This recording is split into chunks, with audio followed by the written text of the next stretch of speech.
Welcome back to Becoming Yourself. This podcast shares tools from coaching, psychology, and research to help you become who you want to be.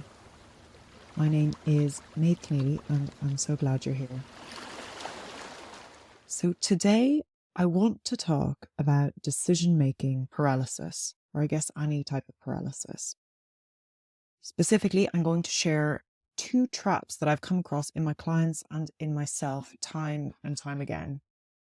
The 2 things I am going to share, these 2 really common traps, are micro-optimization, the trap of micro-optimization that leads to paralysis, and the trap of criticism masquerading as critique.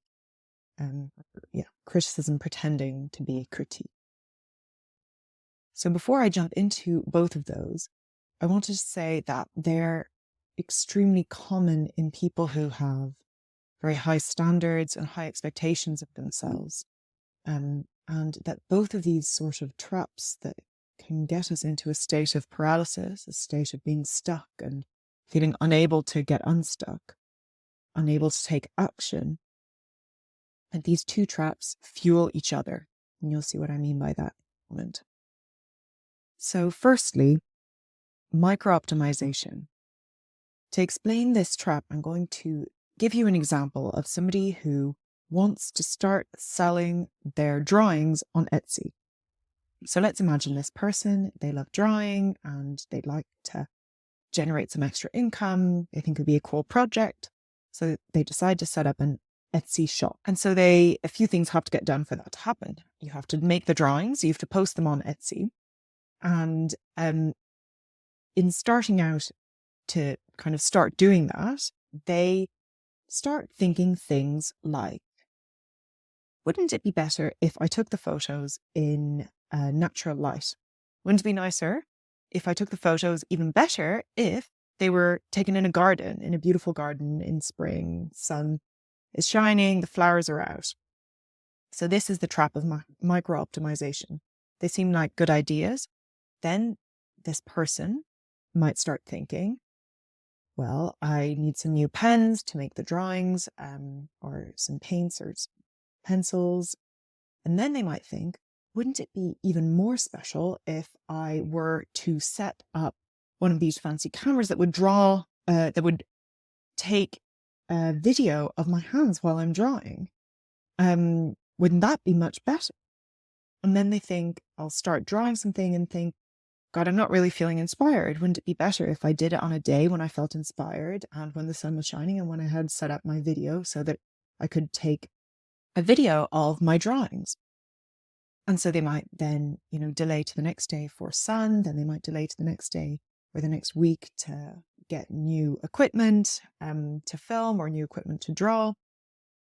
And you could see this sort of snowballing, that there are always new micro optimizations. Like, wouldn't it be a little bit better if I had an even higher quality camera? Wouldn't it be even better if I got a bit better at drawing before I started selling them? Then I could sell them for more. And you could kind of think, they all sort of make sense. It's not that this person is completely, that they're in some ways possibly good ideas.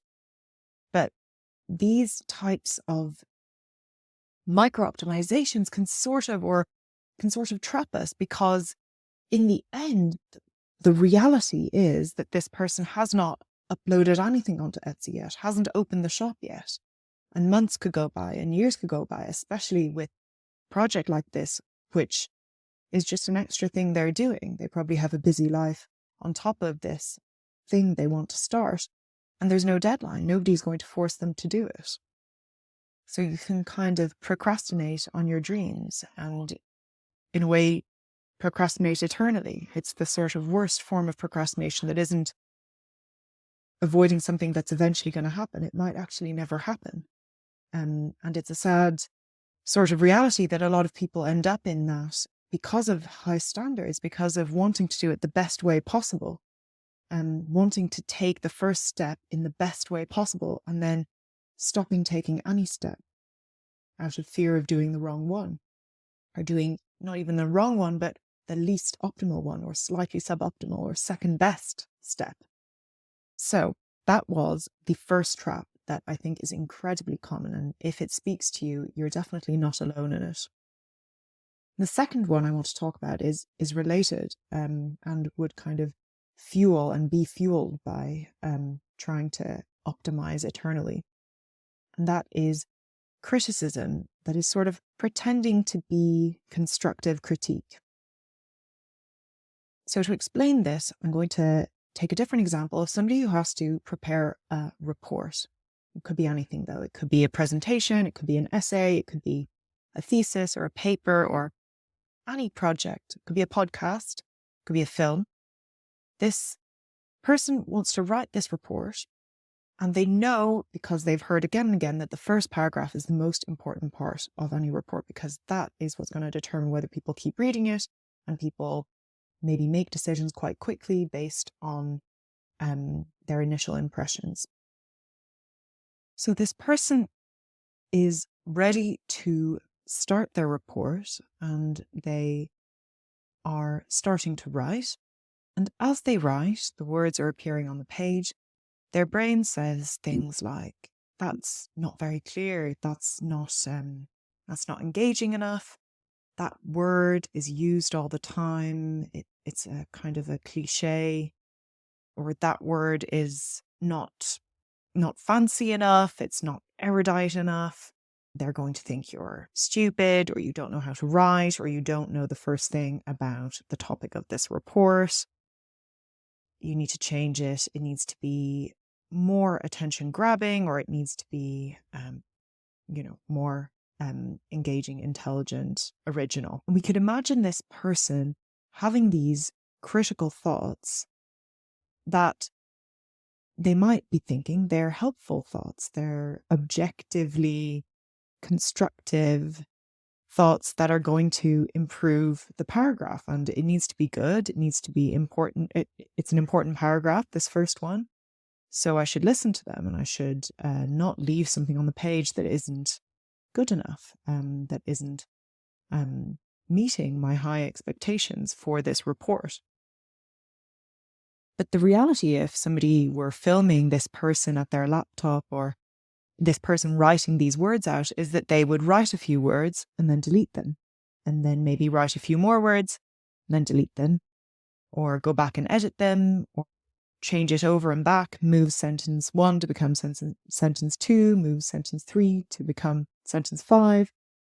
You get the idea that the critical thoughts here are preventing the person from moving forward and, for example, drafting roughly the whole report and getting an idea of everything they want to say and everything they want to communicate. It also is becoming about how they're coming across to the person who's reading the report rather than what they are trying to communicate in the report. Whether that is the findings of a research study or plot of a novel, it's detracting from the purpose of what you're writing. And we can imagine this person in this report example might also have fallen prey to the optimization trap. They could have found themselves thinking that they needed to read more and read more widely, read in areas that are unrelated to the report, but that might maybe come up. They might find themselves not wanting to start writing until they're in the kind of best mindset for it, feeling inspired. Maybe they might not start writing because they say something like, oh, but I only have 20 minutes before lunch. I need to have a few hours to do this justice, to do this well. I think we've all had thoughts like that at different points, and it's not that they're all excuses, but I think that in this kind of veil of optimizing or criticism that's actually sort of destructive and preventing moving forward, we often don't realize that it can lead us into paralysis and procrastination. Let's imagine an alternate universe where this person hears these self-critical thoughts, or not even self-critical, but critical of the words that are appearing on the page for the report. And they say to themselves, yeah, this is a bit rough at the moment, but why don't I finish an outline of everything I want to say, and then I'll come back and fix it later. Which sounds very easy to say now, but in reality, if it's something that you really care about and something that you think a lot is riding on, for example, it might feel very uncomfortable to move on to the rest of the report when you think the first paragraph isn't clear. It might feel like it's going against an idea of how you see yourself. If you see yourself as somebody who does things very carefully and very well, you might move on to draft the whole thing and realize, or draft the whole thing in a kind of a rough way or a suboptimal way. You might realize that in part 4 of the report, there's actually some data that's missing. There's something that needs your attention. And you might then be able to reach out to a colleague and say, could you help find this? Or you might go and do the research yourself. You might find an answer to the question yourself. But that person, the first scenario where you're listening to the self-critical thoughts and eternally re-editing the first few sentences of the report, it will take that person a lot longer to get to the realization that there's some data missing. And it might be too late by then. We might be too close to the deadline, and so they just have to shut it down. And you get into a horrible irony where the desperate want to do something perfect, to do something really well, that led to going over the first part again and again, and not moving on until it felt good enough, felt up to standard, or felt exceptional, might mean that the end result is less exceptional, is less good than the person who was willing to do a rough draft and get to the end and see it as not life-changing, but at least it started and it's there, and then they could gradually improve it and maybe incorporate that bit of data for part 4 that was missing.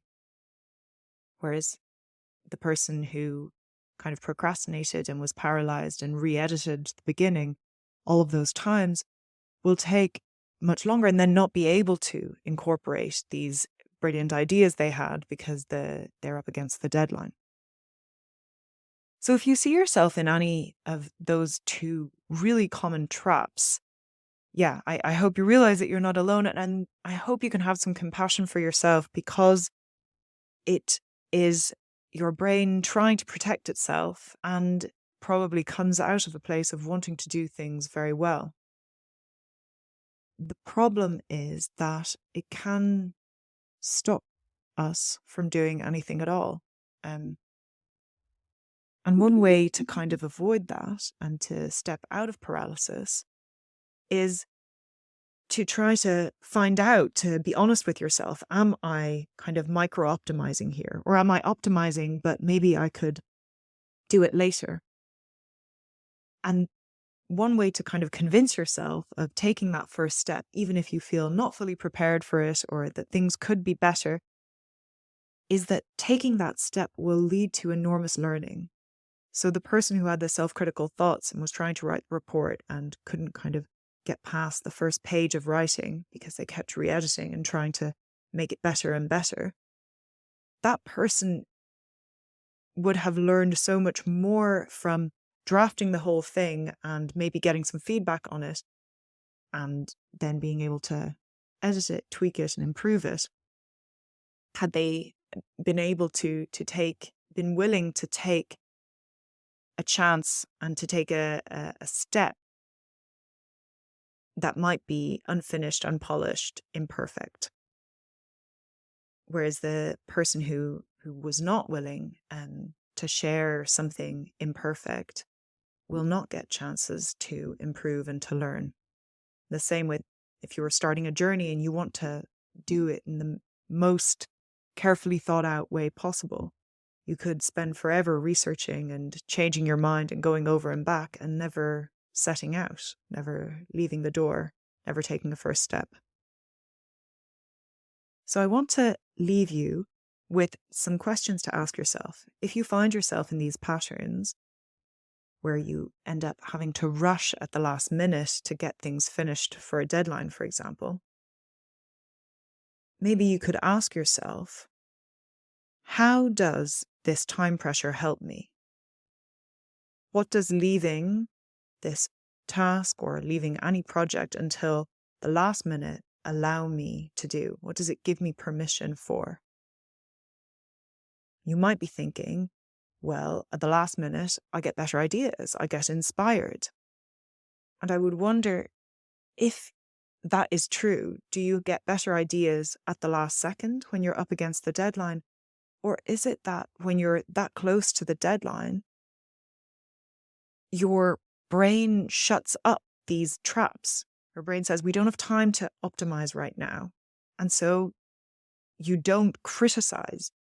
Your brain doesn't say, we need to make this better, because your brain is saying, we just need to get something done. We need to get something out there.